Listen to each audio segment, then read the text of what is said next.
श्री रामकृष्ण वचनामृत। श्री रामकृष्ण ज्ञान योग अथवा वेदांत विचार।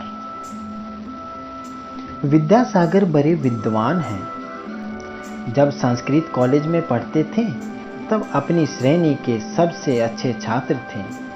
हर एक परीक्षा में प्रथम होते और स्वर्ण पदक आदि अथवा छात्रवृत्तियां पाते थे। होते होते वे संस्कृत कॉलेज के प्रधान अध्यापक तक हुए थे।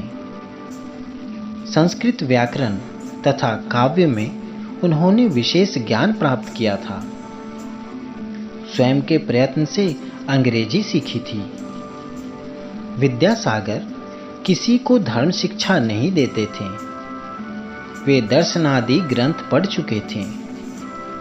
मास्टर ने एक दिन उनसे पूछा, आपको हिंदू दर्शन कैसे लगते हैं? उन्होंने जवाब दिया, मुझे यही मालूम होता है कि वे जो चीज समझाने गए उसे समझा न सके। वो हिंदुओं की भांति श्राद्धादि सब धर्मानुष्ठान करते थे, गले में जनेऊ धारण करते थे।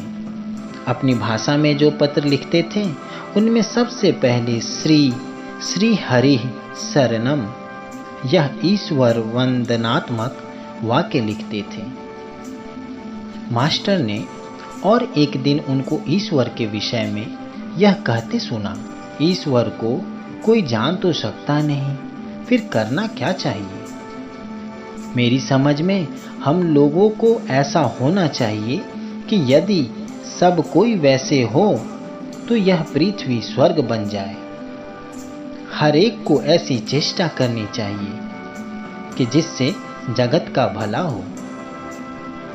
विद्या और अविद्या की चर्चा करते हुए श्री रामकृष्ण ब्रह्म ज्ञान की बात कह रहे हैं। विद्यासागर बड़े पंडित हैं।